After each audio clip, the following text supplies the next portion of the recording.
야곱은 그 모태신앙, 모태신앙이 뭐든지 못해 그리고 좀 안 좋은 말로 못된 신앙이라 그렇게 말합니다. 그가 모태신앙에서 체험적인 신앙으로 변화된 것이 베델에서 드린 야곱의 예배와 엘 베델의 예배로 지난주 말씀을 드렸습니다. 야곱식의 예배, 베델, 하나님의 집에서 드리는 예배, 서원. 이 야곱의 신앙은 미래 약속만 합니다. 하나님이 제게 이렇게 해주시면 저도 이렇게 하겠습니다 하는 서원적인 약속 신앙이었죠. 그런데 이스라엘이 되어서 엘 베델, 베델의 하나님, 베델에 계신 하나님을 예배하는 이스라엘, 그는 자기를 이기는 사람이 되었고 하나님을 이기는, 하나님의 공의를 이기는 변화된 사람이 되었습니다. 그래서 우리 신앙은 베델의 예배가 아니고 엘 베델의 이스라엘적인 예배가 되어야 된다. 이것이 지난주일 설교한 말씀의 주제가 되고 있습니다. 오늘은 야곱은 헤브론에서 살았고 그 형 에서는 세일산에서 살았다 하는 기록을 통해서 우리의 삶을 돌아보려고 하는 말씀이 되고 있습니다.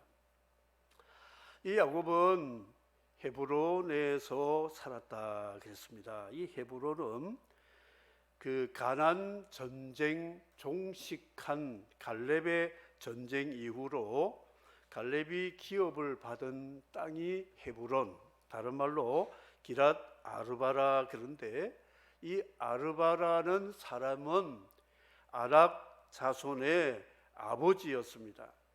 가나안 7족속 중에 아낙 자손은 가장 호전적이고 키가 장대하고 이들은 누가 손댈 수 없는 그런 아주 강력한 족장들이고 족속들이었습니다.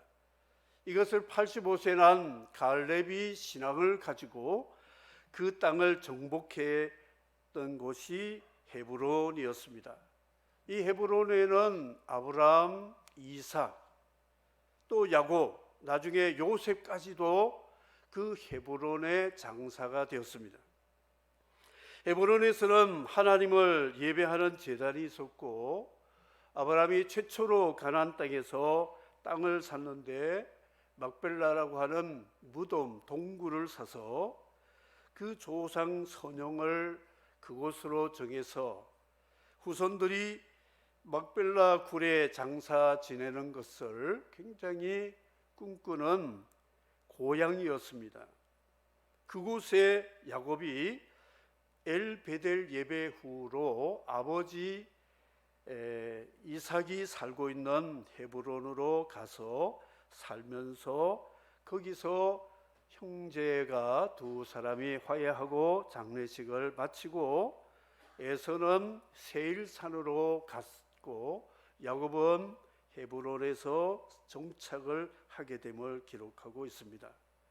이 헤브론이라는 말은 연합한다, 친교한다 그런 뜻이죠. 그래서 영적인 교훈으로 말하면 교회라고 말할 수 있습니다. 각각 다른 삶의 스타일이 있는 사람이 그리스도 중심으로 연합이 되어 서로 친교하고 하나님을 예배하는 제단이 있는 그런 곳을 헤브론이라 이렇게 말하고 있습니다. 헤브론에서는 부모, 형제 또 친척들이 함께 모여서 공동 생활을 하는 그런 곳이 헤브론이었다 하는 것입니다. 교회는 성도의 어머니, 교회는 영적 부모님의 품과 같습니다. 그래서 산들이 많이 있지만 우리나라 지리산, 한라산 이런 산을 보게 되면 안데스 산과 히말라야 높은 고봉들을 보다가 거기에 큰 산들을 봐도 와, 산이 크구나, 높구나, 험하구나 이런 걸 느끼지만 우리나라의 산들을 보게 되면 포근함을 느낄 수 있습니다. 우리 선조들이 살았던 곳이고 뼈가 묻힌 곳이다 생각이 되는 것이죠. 이 야곱이 20여 년 동안 디아스포라로 살다가 하나님의 인도하심으로 엘 베델에서 과거의 야곱식의 삶을 다 청산하고 이스라엘이 되어서 이제 가족과 더불어 함께 산 곳이 헤브론, 이곳이 바로 야곱의 진정한 영적 고향, 하나님의 품과 같은 곳이다 생각합니다. 여러분들은 이 세상에 산들이 많이 있는데 아마 산을 잘 타는 사람들은 높고 낮은 산들을 많이 등산을 했을 겁니다. 그런데 우리 그리스도인들이 가장 잊지 못할 산은 갈보리산. 이 산은 우리가 눈을 감을 때까지 잊지 못할 산입니다. 주께서 나의 죄를 대속하기 위해서 그곳에 못 박혀 피 흘려 대속의 죽음을 죽으시고 그 아래에 무덤에 묻혔다가 3일 만에 살아난 주님의 죽으심과 부활을 갈보리산에서 우리는 구원을 받은 잊지 못할 산이다. 백두산 가보면 그냥 우리 한반도의 제일 상단에 있는 우리 민족이 분단되었는데 속히 하나 되어서 한라산에서 백두산까지 마음껏 다니면 좋겠다, 그런 통일의 염원을 가질 수가 있습니다. 그런데 갈보리산은 예수 그리스도를 영접한 천국 백성들에게는 늘 잊지 못할, 매일같이 올라가야 될 산이 갈보리산입니다. 150장의 갈보리산 위에 십자가 지셨으니 주가 고난을 당한 표라. 험한 십자가를 내가 사랑하면 주가 보혈을 흘림이라. 최후 승리 얻기까지 주의 십자가 사랑하니 빛난 면류관 받기까지 험한 십자가 붙들겠네. 갈보리산, 바로 이스라엘이 된 야곱 가족이 잊지 못할 곳이 헤브론이라는 것이죠. 우리 선배들이, 할아버지, 아버지, 또 우리 후대들이, 그리고 내가 묻힐 곳이 막벨라 굴인데 이 굴은 부활을 상징합니다. 아무데나 묻히지 않고 우리 선조가 묻힌 그곳에 내 뼈를 묻어달라. 요셉이 애굽의 총리로 살면서도 그의 바라는 마지막 소원이 뭐냐면 막벨라 굴 헤브론에 묻어달라. 애굽의 피라밋, 아주 왕들이 묻히는 거대한 화려한 무덤이 아니라 아무도 알아주지 않는 우리 선조가 묻힌 부활을 기다리는 그곳에 나를 묻어달라. 요셉이 소원이 뭐냐면 헤브론에 묻히는 것이었습니다. 그래서 이 야곱은 이스라엘이 되어서 헤브론 중심으로 예배하고 하나님의 영광을 위해서 살아가는, 그 전에는 자기 욕심을 위해 살았지만 이제는 연합하고 친교하며 형과도 화해하고 그는 사랑의 사도와 같은 자로, 삶이 변화된 자로서 살아가는 헤브론에 살았습니다. 에서는 동생과 같이 살려고 하니까 가축도 많고 재산이 너무 풍부해서 같이 거주할 수 있는 곳이 없다 생각하고 에돔이 세일산으로 갔다 그랬습니다. 세일산은 털이 많다 그런 뜻인데요, 이 산에는 선인장 같은 가시, 잔털이 많은, 왜냐하면 바위산이기 때문에 수분이 없습니다. 그래서 이 나무들이 아주 털이 많은 그런 산의 모습을 세일산이라 누가 이름을 그렇게 지은 것 같아요.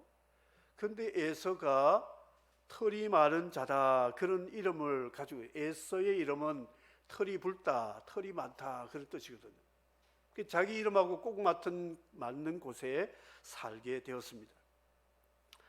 이 에서는 삶의 목표가 없고 목적이 없이 철새처럼 환경을 따라 살아가는데, 그 가족이 보면 5명의 여인과 결혼을 했는데요, 헷족속 여인과 2사람과 결혼을 했더니 어머니 리브가가 자기 남편 이삭에게 내가 밥맛이 없습니다, 살 맛이 없습니다, 내 큰아들 며느리들 때문에 내 마음의 근심이 떠나지 않습니다 했던 그런 헷족속 여인 유딧 바스맛이라는 여자가 있었어요.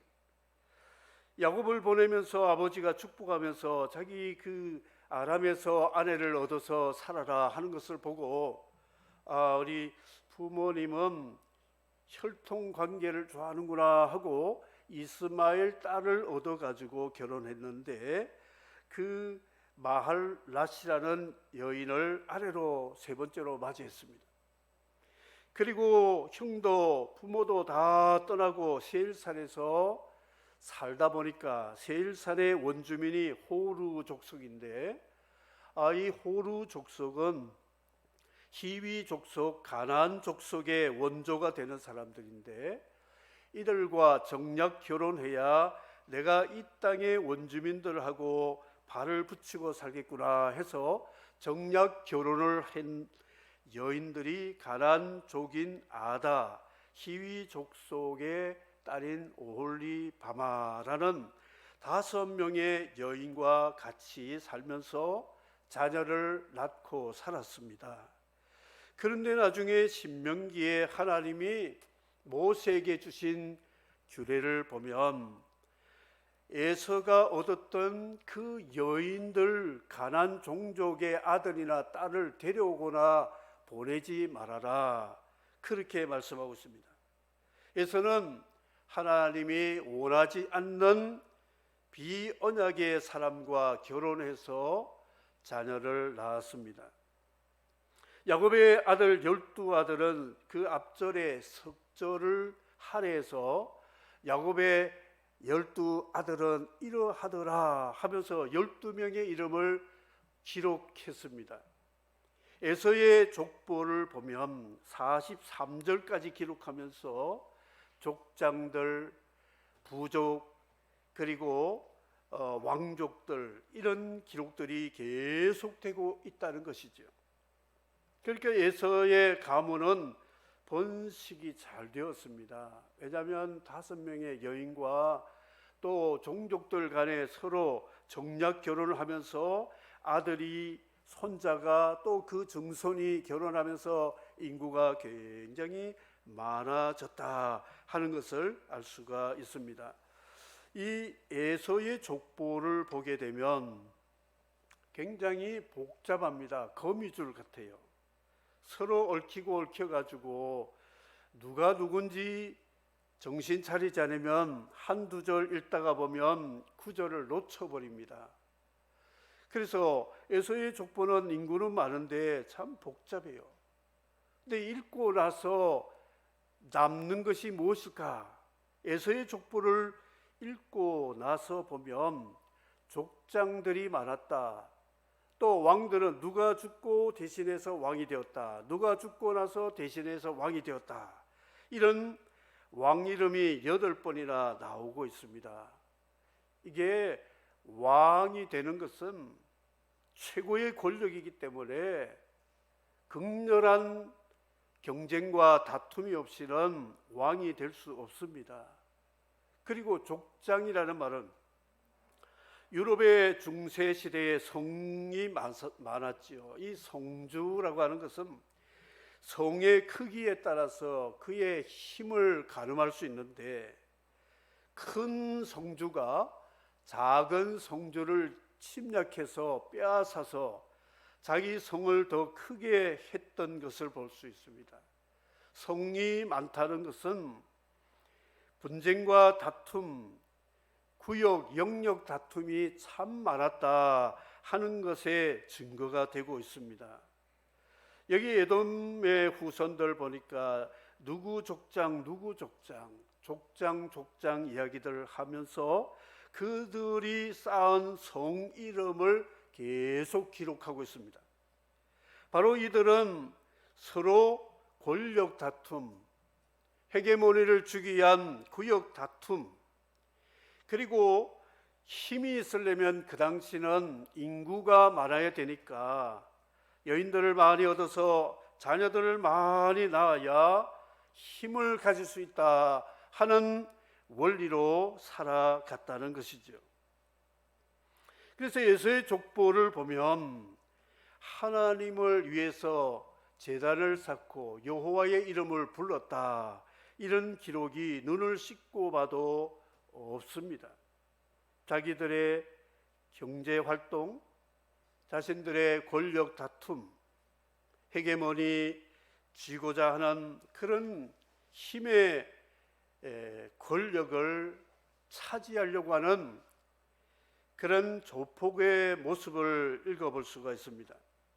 하나님이 이삭을 통해서 에서에게 축복이 아닌 저주를 내렸어요. 야곱이 축복을 받은 다음에 너는 내 주소는 내리는 이슬과 멀고 땅의 기름짐에서 멀 것이다. 그리고 너는 칼을 믿고 살 것이고 아우를 섬길 것이며 내 목에 멍에를 벗으려고 발버둥 칠 것이다. 그렇게 예언을 했습니다.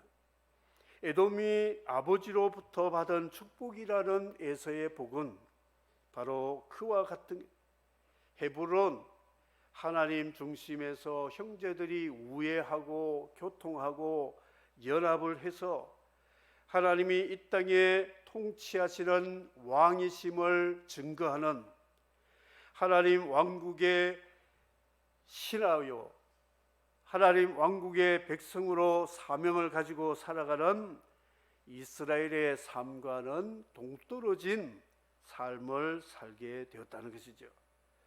에돔의 삶은 호전적이었습니다. 나보다 약한 부족이 있으면 침략해서 그들을 죽이고 빼앗아서 자기 영역을 넓히는, 그래서 힘을 구축해서 마침내 최고의 권력자 왕이 되는 꿈을 가지고 살았던 사람들이 에서의 후손, 세일산에 살았던 사람들이었다 하는 것입니다. 한마디로 에돔의 후손들은 한 일이 별로 없습니다. 결혼해서 자녀 낳고 자기 영역 넓혀서 자기 힘과 권력을 누리다가 죽는 것이고, 그거를 얻기 위한 과정에 다른 사람과의 피해, 경쟁, 다툼, 피 흘림, 이런 역사가 에돔의 역사였다 하는 것을 가르쳐주고 있습니다. 우리의 삶을 돌아보겠습니다. 나는 헤브론에 살았던 이스라엘식의 삶인가, 에돔 같은 세일산에 거주하는 사람이 되고 있는가 살펴라는 것이죠. 스위스에서 크리스천이 되었던 실업가고 은행가였던 사람이, 그가 예수는 믿어도 돈이 최고다, 돈이 많아야 살아가는 데 불편함이 없다 하고 살았던 사람인데, 스위스가 프랑스하고 경제 협력을 맺게 되면 내가 은행업도 알기 때문에 큰 돈을 벌어 가지고 세계적인 부호가 되고 싶다, 이런 꿈을 가지고 프랑스의 나폴레옹 3세를 만나러 파리로 갔습니다. 그런데 그 왕 나폴레옹 3세가 오스트리아에 전쟁하러 갔었어요.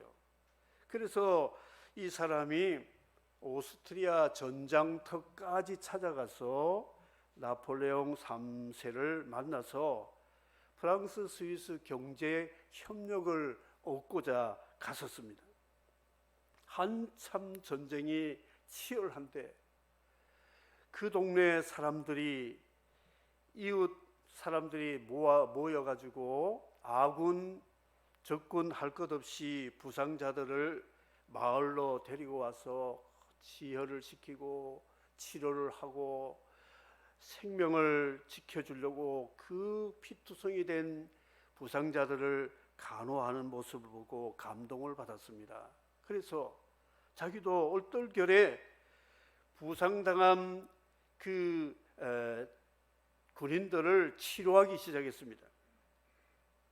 목숨이 지금 위태로운 그런 가운데 최선을 다해서 이 부상받은 군인들을 치료하면서 생각이 달라졌습니다. 아, 내가 돈이 가치가 아니다. 생명. 그리고 왜 사람들끼리 서로 죽이고 싸우냐? 안 싸운 평화의 이 나라가 되면 얼마나 좋겠느냐 하면서 그가 나폴레옹 3세를 만난 것이 아니라 돌아와서 스위스에서 자기가 그동안 가졌던 재산을 다 털어가지고 평생 재소를 털어서 평화를 위한 재단을 만들었는데 세계 국제 적십자사를 그가 시작을 했습니다. 최초의 총재가 되었는데 그 사람이 앙리 두낭이라고 하는 적십사의 창립자가 되었죠. 평화 노벨 평화상까지 받은 사람이었습니다. 그런 예수는 믿어도 돈이 최고야. 그래서 권력자와 정경 유착을 통해서 큰 돈을 벌으러 그 위험한 전쟁터까지 갔다가 생명이 더 귀하다는 것을 알고, 그리고 평화가 이 땅에 있어야 된다. 적십자 심벌이 십자가이죠. 빨간 십자가. 그런 십자가로 돌아왔습니다. 헤브론으로 돌아왔어요. 갈보리 산으로 돌아왔습니다. 그가 전쟁터에서 부상자를 치료하기 전에는 세일살이었어요. 에돔식으로 내가 이 땅에 힘을 구축해서 족장이 되고 그리고 왕이 되어서 멋지게 한번 살아봐야 되겠다 하는 꿈을 가진 그런 사람이 갈보리 십자가를 이해하기 시작하면서 그가 헤브론으로 돌아오게 되었어요. 그래서 적십사사는 전쟁과 기아에 헤매는 사람들에게 자신들의 돈을, 재정을 투자해서 투자한들 이자도 건지지 못하고 원금도 얻지 못하는 구멍 뚫린 전대에 넣는 그런 식을 지금까지 하고 있잖아요. 바로 이 한 사람의 이 헤브론으로 돌아온 한 사람이 놀라운 영향력을 미쳤다는 것이죠. 에돔 한 사람이 여기 보니까 6번째, 자기 아내들, 자기 자녀들, 자기 집의 모든 사람, 자기 가축, 자기 모든 짐승과 자기가 가나안 땅에서 모은 모든 재물을 이끌고 동생 야곱을 떠나서 다른 곳으로 갔더니 그곳이 바로 세일산, 털 많은 산에 정착해가지고 그곳에 정착하려고 하니까 원주민들하고 잘 살게 되겠다. 그래서 정략 결혼도 하고 자녀 많이 낳고 힘을 구축해서 족장, 대족장이 되고 에돔의 최고의 권력자의 모습으로 살아가는 에서, 한마디로 이 에서의 삶은 마이웨이입니다. 자기 가고 싶은 대로, 자기 하고 싶은 대로 자기 꿈을 이루는 사람으로 살았습니다.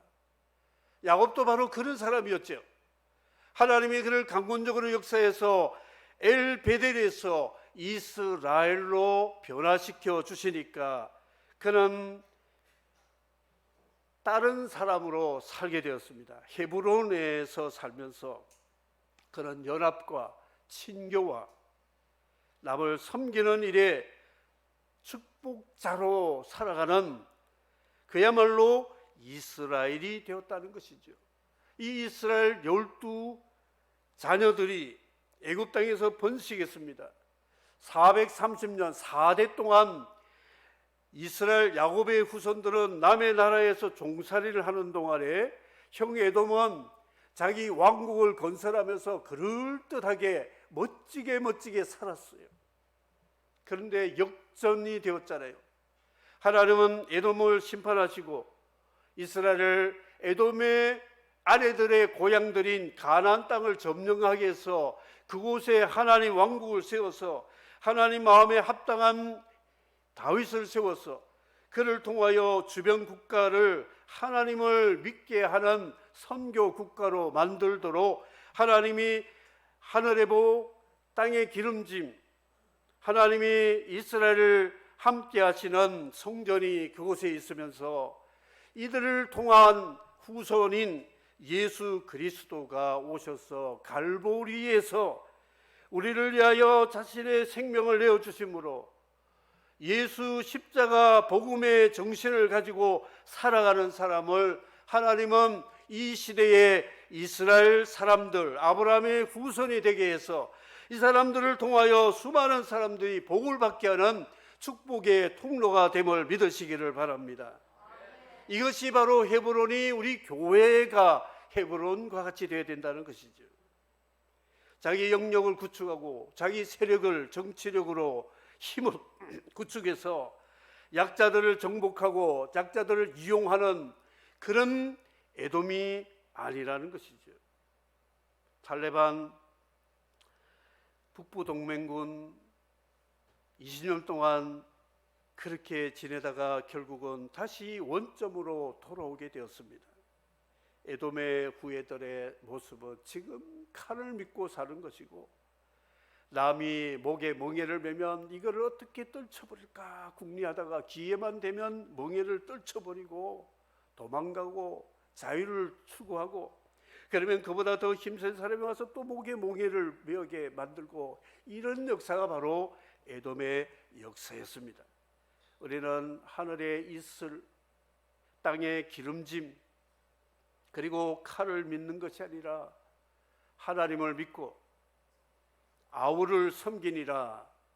우리는 아우 아니라 누구라도 하나님의 복이 필요한 사람이라면 나는 섬기러 왔노라. 주님의 그 섬김의 영을 받아가지고 섬기는 자가 될 때 하나님은 헤브론을 통하여 하나님의 역사를 이루신다 하는 것입니다.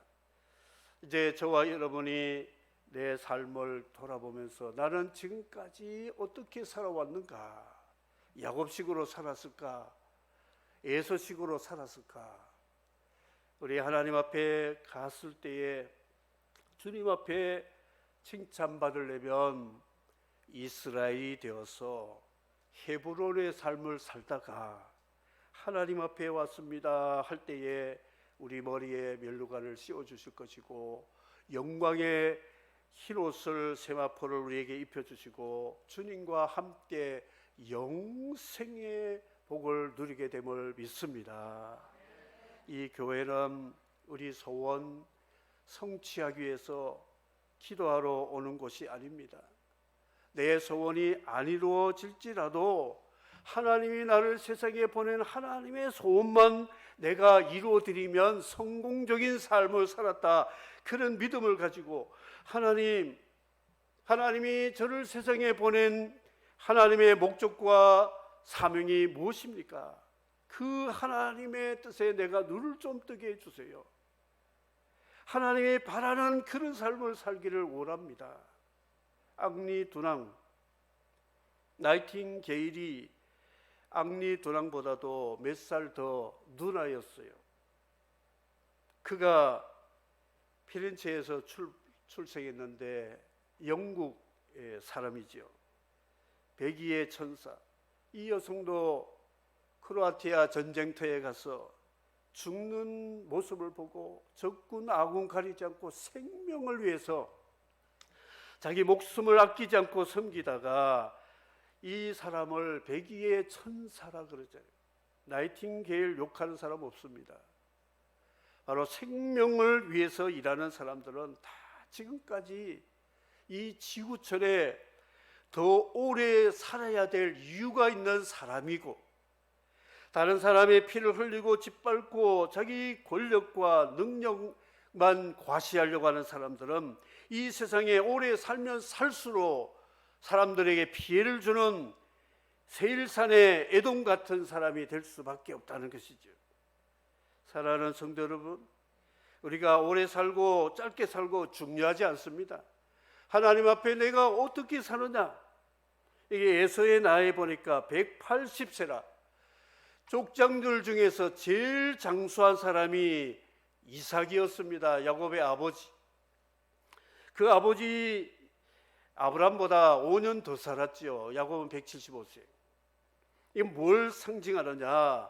안 싸우고 평화주의, 온유한 사람은 땅에서 기업을 얻을 것이다. 오래 살 것입니다. 싸우는 사람 오래 못 삽니다. 왜냐? 그 사람 때문에 남이 피해받거든. 그런데 어린 양과 같이 싸우지 않고 이 사람만 가면 피스메이커가 되어가지고 평화를 만들어가는 사람은 하나님이 이 땅에 오래 살 자격이 있다고 생각한다 하는 상징적인 인물이 이삭이라는 것이죠. 180세. 여러분, 보통 기록이 아닙니다. 나이 기록이 하나님이 우리에게 주시는 교훈이 되고 있습니다. 그래서 우리 교회는 평화, 샬롬, 십자가 정신 가지고 우리만 아니라 우리 이웃들에게도 이 샬롬을 복음으로 증거하는 섬김의 삶을, 생명을 위해서 살아갈 때에 하나님 우리에게 이슬 주실 겁니다. 기름지게 해주실 것입니다. 칼 대신에 하나님 우리의 방패가 되고 하나님 우리에게 지극히 큰 상급이 되어 주실 것입니다. 세상 끝날까지 우리와 함께 하실 것입니다. 오늘 말씀을 우리 맺도록 하겠습니다. 야곱 헤브론인가 에서 세일산인가 생각해 보시고, 지난 주일에 그 야곱 베델, 이스라엘 엘 베델, 이게 다 연관성이 있는 것이죠. 이제 우리의 믿음이 더욱 변화되고 성숙되어서 하나님이 이 땅에 우리를 살게 하시는 그 목적을 이루는 그야말로 위대한 성공자로 살아가는 크로스웨이를 걸어가는 하나님의 사람 되기를 주님의 이름으로 축복합니다. 아멘.